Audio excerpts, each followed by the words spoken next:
વિદ્યાર્થી મિત્રો, આજના ઓનલાઈન પ્રોગ્રામમાં હાર્દિક સ્વાગત છે. ધોરણ 12 સાયન્સ મેથ્સ ચેપ્ટર 2 અને આજ આપણો 8મો તાસ છે. આપણે એક એક વિધેય કોને કહેવાય, વ્યાપ્ત વિધેય કોને કહેવાય એના વિશે સમજ્યા. આજે આપણે સ્વાધ્યાય 1.2ના કેટલાક પ્રશ્ન છે એ સમજશું. સૌ પ્રથમ વિધેય આપ્યું છે f n to n fx બરાબર x સ્ક્વેર. આ વિધેય છે એ એક વિધેય છે, વ્યાપ્ત વિધેય છે. એની ચકાસણી કરવાની છે. તો આની ચકાસણી કેવી રીતે કરવી? તો અહીંયા જો આપણને વિધેય આપ્યું છે f n થી n અને આમ આપ્યું છે fx બરાબર x નો વર્ગ. સૌ પ્રથમ આપણે વાત કરીએ કે આ વિધેય એક થાય કે નહીં. હવે જો જ્યારે તમે fx લખો છો, જો પહેલાં આ સંકેત સમજી લ્યો કે x છે એ પ્રદેશનો ઘટક છે, કે f છે x ઘટક છે ને એ આપણે પ્રદેશમાંથી લઈએ છીએ. fx ઘટક છે ને એ આપણને સહપ્રદેશમાં મળશે. એટલે જ્યારે તમે fx લખો છો ત્યારે xનું મૂલ્ય છે એ વિધેયના પ્રદેશમાંથી લેવામાં આવે છે અને fx બરાબર જે કિંમત અહીં મૂકો તો એ કિંમત આવે, એ કિંમત છે fxની એ સહપ્રદેશમાંથી મળે છે. તો સૌ પ્રથમ આ વસ્તુ સ્પષ્ટ થવી જોઈએ. ઘણાને સમજવામાં અહીંયા જ મુશ્કેલી પડે છે.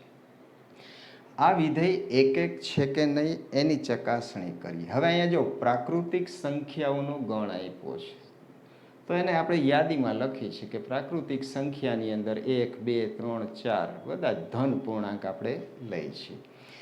તો એક વિધેય સાબિત કરવા માટે પ્રદેશના જુદા જુદા ઘટકોના પ્રતિબિંબ જુદા જુદા પડે છે કે નહીં એ આપણે ચકાસીએ. હવે હું 1 લઉં, પ્રાકૃતિક સંખ્યા તરીકે 1 મૂકું તો 1નું પ્રતિબિંબ 1નો વર્ગ, એટલે આ રીતે થાય કે 1નું પ્રતિબિંબ એટલે 1નો વર્ગ એટલે કેટલું થશે? 1. બીજું ઘટક પ્રાકૃતિક સંખ્યા લઈ 2 તો 2નું પ્રતિબિંબ એટલે 2નો વર્ગ એટલે કેટલો થશે? 4 થશે.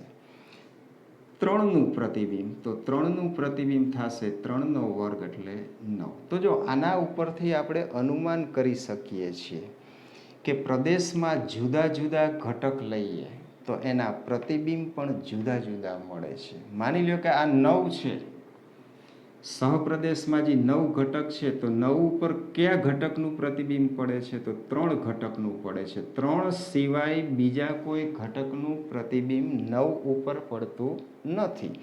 એવી જ રીતે વિચારો કે 4 ઉપર 2નું પ્રતિબિંબ 4 છે તો 2 સિવાય બીજી કોઈ સંખ્યાનું પ્રતિબિંબ છે એ 4 ઉપર પડશે નહીં. જો એના આકૃતિથી જો આમ થોડું સમજીએ તો આ રીતે કે આ 1, આ 2, આ 3 આ પ્રદેશ છે, આ સહપ્રદેશ છે. તો અહીંયા 1, અહીંયા 4, અહીંયા 9. તો 1નું પ્રતિબિંબ 1 થશે, 2નું પ્રતિબિંબ 4 થશે, 3નું પ્રતિબિંબ 9 થશે. જો તમે આકૃતિની રીતે વિચારો તો પ્રદેશના જુદા જુદા ઘટકોના પ્રતિબિંબ પણ જુદા જુદા મળે છે. તો આપણે કહી શકીએ કે આ જે વિધેય આપ્યું છે એ વિધેય કેવું છે? એક વિધેય છે. હવે આને લખવું કેવી રીતે? તો લખવા માટે આપણે આ રીતનો ગુણધર્મની રીતનો ઉપયોગ કરશું કે આ વિધેય તો આપણને આપ્યું છે તો આ રીતે લખશું કે પ્રત્યેક x1 બે ઘટક જુદા જુદા ધારી ગુણધર્મની રીતે એક ઘટકને x1 કહી, બીજા ઘટકને x2 કહી, બિલોંગ્સ ટુ n. n એટલે આમાં બે સરખા છે તો આપણે કયા n માંથી લઈએ છીએ? તો પ્રદેશ ગણમાંથી લઈએ છીએ.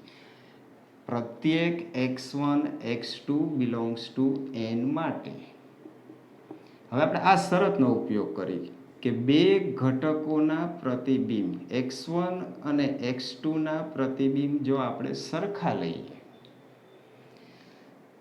અને આપણને x1 x2 જો સમાન મળે તો આપણે કહી શકીએ કે f છે એ એક વિધેય છે. હવે જો આને લખવું હોય તો આ રીતે લખાય f ઓફ x1. તો x1 નું પ્રતિબિંબ f દ્વારા શું થશે? તો x1 સ્ક્વેર થશે. જો અહીં x ની જગ્યાએ x1 લખો તો અહીંયા x ની જગ્યાએ x1 બરાબર x2 નું પ્રતિબિંબ, આ x2 લખો તો x2 નું પ્રતિબિંબ x2 થશે. હવે જો બે બાજુથી વર્ગ દૂર કરીએ તો હવે તમારે ધ્યાન રાખવાનું, જે x1 અને x2 છે એ પ્રદેશમાંથી આવે છે. પ્રદેશ તરીકે ગણ n છે, એટલે બધી ધન પૂર્ણાંક છે. તો તમે બે બાજુથી જો વર્ગને દૂર કરો તો તમે કહી શકો કે x1 બરાબર x2. જો x1 x2 ના પ્રતિબિંબ સમાન હોય તો એ ઘટકો x1 અને x2 પણ આપણને સમાન મળે છે. તો હવે આપણે કહી શકીએ કે f એ એક એક વિધેય છે. તો આ વિધેય છે એ એક એક છે. જો આ રીતે વિચાર્યું, એકનું પ્રતિબિંબ 1, 2નું પ્રતિબિંબ 4, 3નું પ્રતિબિંબ 9, ટૂંકમાં એક્સની કિંમત તમે જુદી જુદી લ્યો છો તો x2 છે એની કિંમતો પણ આપણને જુદી જુદી મળે છે. એટલા માટે f છે એ કેવું વિધેય છે? આ એક એક વિધેય છે. લખવું હોય તો આ રીતે લખ્યું, બે ઘટક લીધા પ્રદેશમાંથી, બેયના પ્રતિબિંબ સરખા લીધા, પ્રતિબિંબ સરખા લીધા ને ગણતરી કરી કે x1 નું પ્રતિબિંબ તો x1 સ્ક્વેર થશે, x2 નું પ્રતિબિંબ x2 સ્ક્વેર થશે. ગાણિતિક રીતે તમે બે બાજુથી વર્ગને દૂર કરી શકો. શું કામ? આ બે ધન સંખ્યા, એટલે x1 બરાબર x2 થશે. તેથી f એ એક એક વિધેય છે. આ વર્ગને દૂર કર્યા એનું કારણ એ છે, નકર વર્ગને દૂર કરો તો અહીંયા બે નિશાની મૂકવી પડે, પ્લસ ઓર માઇનસ, કારણ કે અને આપણે અહીં બે જગ્યાએ પ્લસ જ આવશે, કારણ કે x1 x2 છે ને એ ધન પૂર્ણાંક છે, પ્રાકૃતિક સંખ્યા છે. તો આ રીતે આપણે વિધેય f છે એ એક એક વિધેય છે એવું આપણે બતાવ્યું છે.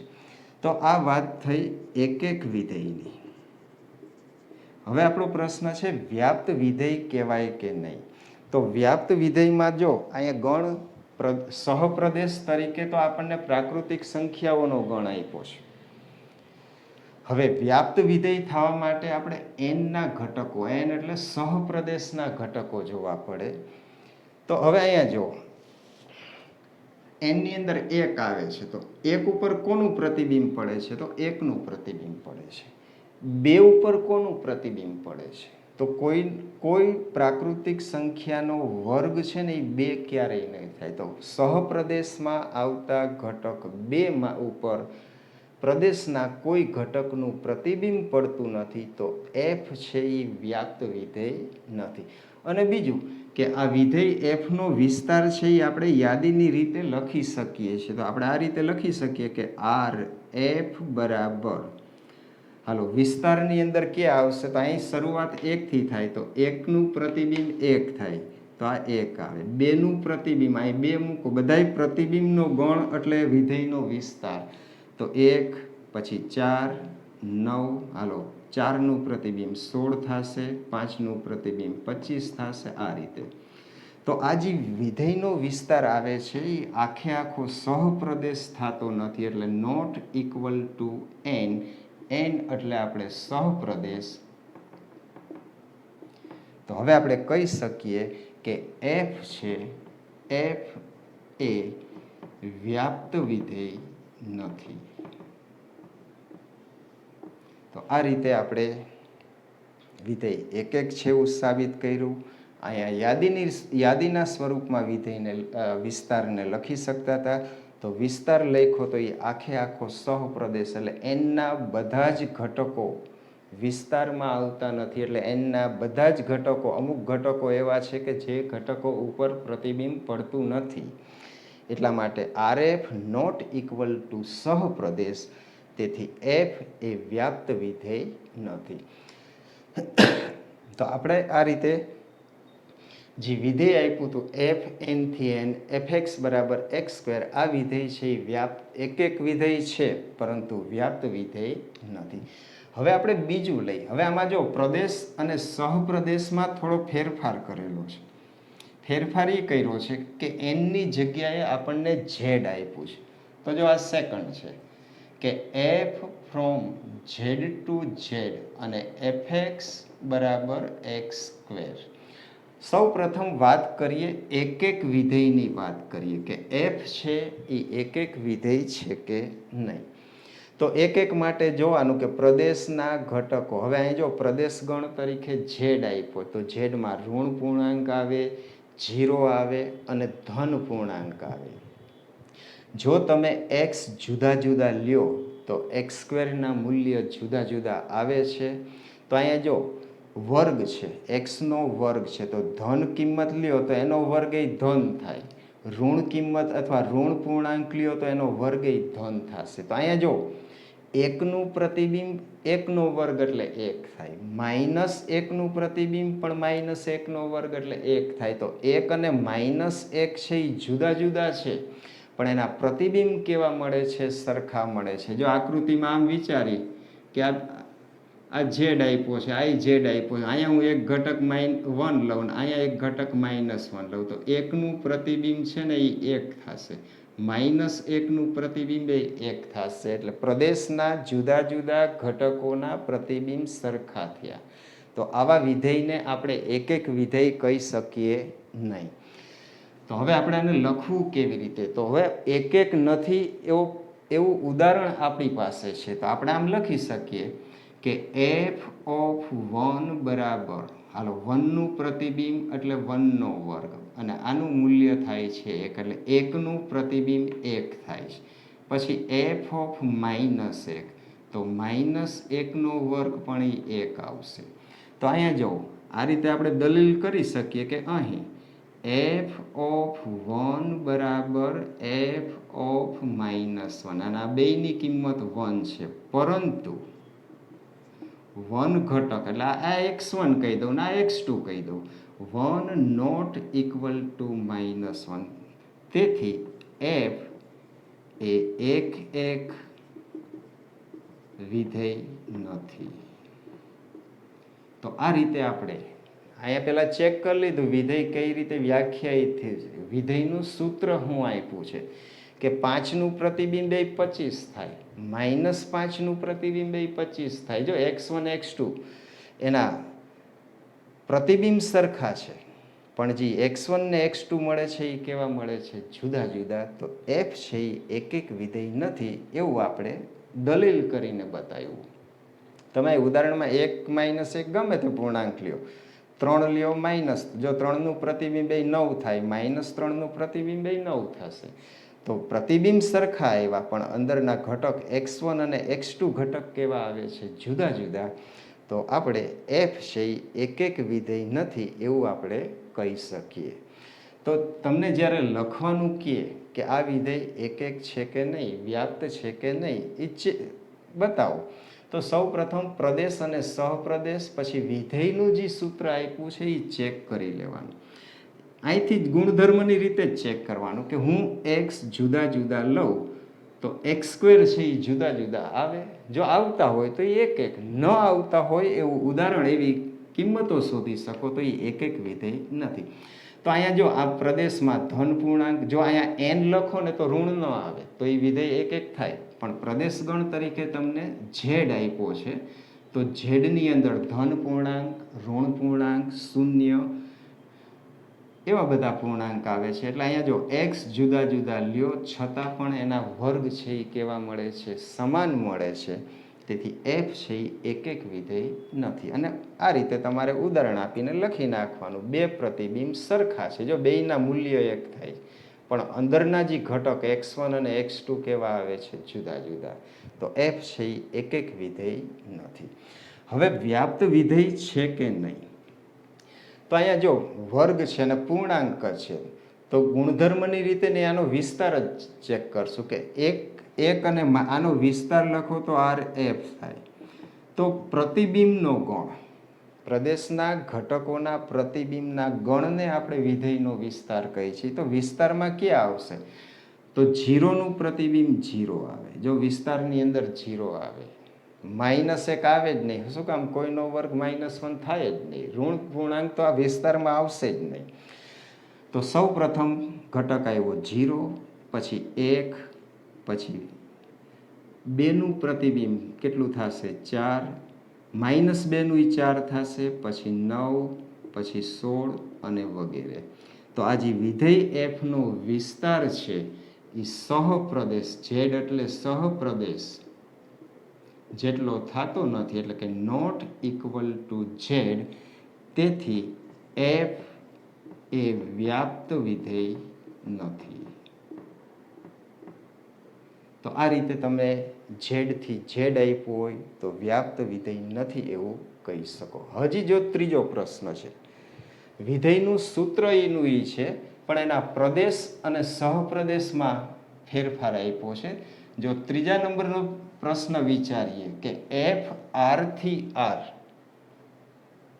આ રીતે આપ્યું છે, એફ આરથી આર એફએક્સ બરાબર એક્સ સ્ક્વેર. હવે જો અહીં પ્રદેશ અને સહપ્રદેશ તરીકે આર આપ્યો છે, તો આને આપણે યાદી સ્વરૂપમાં કે ગુણધર્મ સ્વરૂપમાં ગણને લખી શકશું નહીં. તો અહીંયા જો એક એક છે કે હવે અહીંયા જ ખબર પડી ગઈ કે ધન વાસ્તવિક સંખ્યાનો વર્ગ ધન થાય ને ઋણ વાસ્તવિક સંખ્યાનો વર્ગ ધન થાય. તો અહીંયા સીધું જ એક ઉદાહરણ આપી દઈએ કે એફ ઓફ 3 બરાબર 3નો વર્ગ બરાબર 9. જો આ વાસ્તવિક સંખ્યા, આ પૂર્ણાંક તો છે જ ધન પૂર્ણાંક, એને આ વાસ્તવિક સંખ્યા છે એટલે આરમાંથી મળે છે. એફ ઓફ -3, તો -3નો વર્ગ એ 9 થાય. તો અહીંયા આપણે કહી શકીએ કે અહીં એફ ઓફ 3 બરાબર એફ ઓફ -3, અને જો બે પ્રતિબિંબની કિંમત ના એટલે એફ ઓફ x1 બરાબર એફ ઓફ x2, પરંતુ x1 અને x2 ની વાત કરીએ, x1 એટલે 3 અને x2 એટલે -3, તો એ સરખા આવવા જોઈએ પણ સરખા થતા નથી. તેથી એફ એક વિધેય નથી. તો આ રીતે આપણે ઉદાહરણ આપીને સમજાણું. અહીંયા જ સીધું ખબર પડી જાય કે ધન અને ઋણ પૂર્ણાંકોનો વર્ગ સરખો જ થાય, તો ધન અને ઋણ જુદા જુદા ઘટકો છે પણ એના પ્રતિબિંબ કેવા થશે? સરખા. હવે પ્રશ્ન આવે છે વ્યાપ્ત વિધેય છે કે નહીં. તો વ્યાપ્ત વિધેયમાં તમારે સહપ્રદેશ જોવાનો છે. બોલો, સહપ્રદેશ ઉપર સહપ્રદેશના બધા જ ઘટક ઉપર પ્રતિબિંબ પડે છે કે નહીં? એટલે કે એક્સ સ્ક્વેરનું મૂલ્ય છે એ આરના બધા જ ઘટકો જેટલું થાય છે કે નહીં? તો અહીંયા જો એક્સનો વર્ગ આપ્યો છે, તો આ વર્ગ છે ને કોઈ પણ સંખ્યાનો વર્ગ એ શૂન્ય થાય અથવા ધન કિંમત થાય. કોઈ પણ સંખ્યાનો વર્ગ છે એ ઋણ કિંમત ક્યારેય થાય નહીં. તો અહીંયા સીધો આપણે વિસ્તારની વાત કરીએ કે એફનો વિસ્તાર આર એફ બરાબર, હવે જો એક્સ સ્ક્વેર છે તો આર એફનું મૂલ્ય છે એ કા ધન થાય, ધન એટલે આર પ્લસ, અને 0નો વર્ગ 0 થાય એટલે યોગ 0. જો વિસ્તાર વિશે થોડું 11મા ધોરણમાં ભણી ગયા છે તમારે. આ જો આ કેવી કિંમતો થશે, આ ઋણ થાય જ નહીં, આ કિંમત 0 થઈ શકે.